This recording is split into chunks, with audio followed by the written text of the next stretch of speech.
pour la promotion de l'unité nationale, le développement et la paix. En ordre islam, pas de répit. El Hadj Cheikh Souleymane Sidibé poursuit son combat patriotique à travers le monde. À la fin de l'année 2024, El Hadj Cheikh Souleymane Sidibé a fait les étapes de la France, le royaume de l'Arabie Saoudite et la région administrative de la baie. Ce vendredi 10 janvier 2025, Kramo Solo a choisi l'Égypte pour son premier déplacement à l'étranger en ce début d'année. Au salon d'honneur de l'aéroport international Ahmed Sékou Touré, le produit de Djansoumana a annoncé son projet de voyage.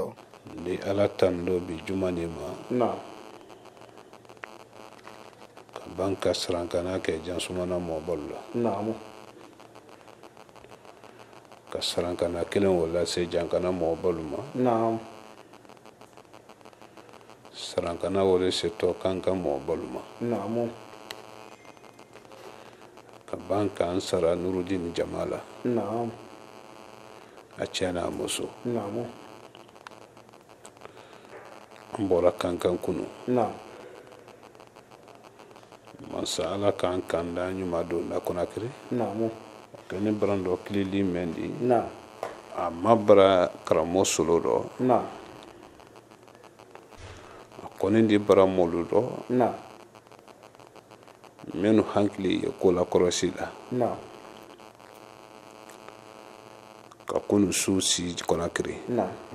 Ka juma kene labo. Naam.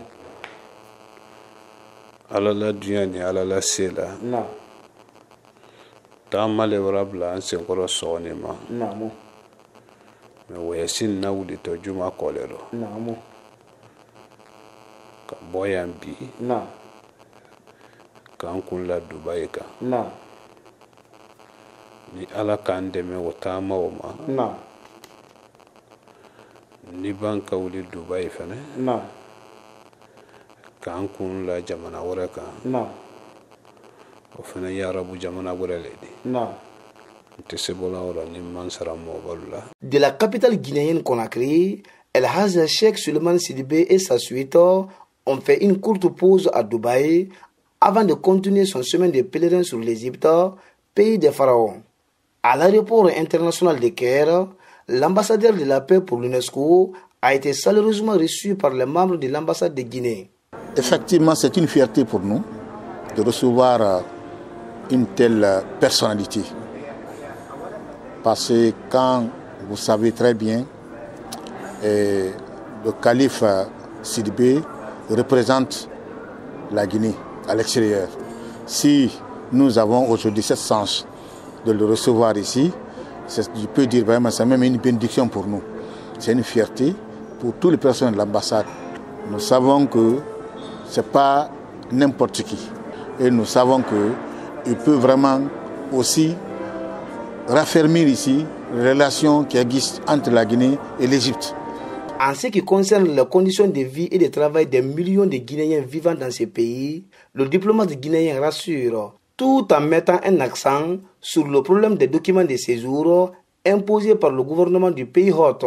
Et si la situation des Guinéens, elle est sur les bonnes voies.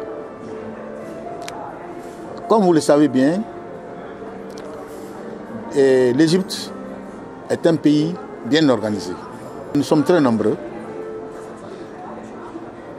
La Guinée fait partie des pays qui n'ont pas de visa entre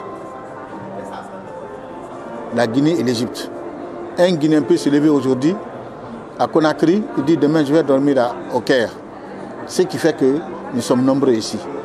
Mais le seul problème aujourd'hui ici, c'est la loi du pays hôte.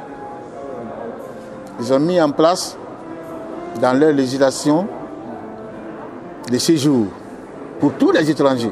Ce n'est pas pour les pays, ce n'est pas pour tout le monde la Guinée, contre la Guinée, mais c'est tous les étrangers qui vivent ici. Tout le monde doit vraiment régulariser sa situation, doit avoir vraiment les séjours. Nous sommes sur cette voie. Encourager les Guinéens à régulariser leur situation. Pour clore son intervention, Fodé Moussa Bangoura a salué l'initiative du chef de l'État, le général des corps d'armée Mamadi Doumbouya, pour la création d'un fonds destiné pour des rapatriés. Grâce à la politique du gouvernement, du général du corps d'armée, du général Mamadi Doumbouya, en créant une direction qu'on appelle le fonds des rapatriés. Ce fonds, cette direction est située au sein du ministère des Affaires étrangères, qui travaille en étroite collaboration avec l'Organisation internationale pour les migrations pour faciliter le rapatriement des Guinéens. A signaler que la visite de plusieurs sites historiques et la rencontre de certaines personnalités sont prévues au cours de ce fameux voyage de Cheikh Souleymane Sidibé en Égypte. Sori Touré et Aboubakar Sidiki Mandiou Touré depuis le Caire pour la 107.7.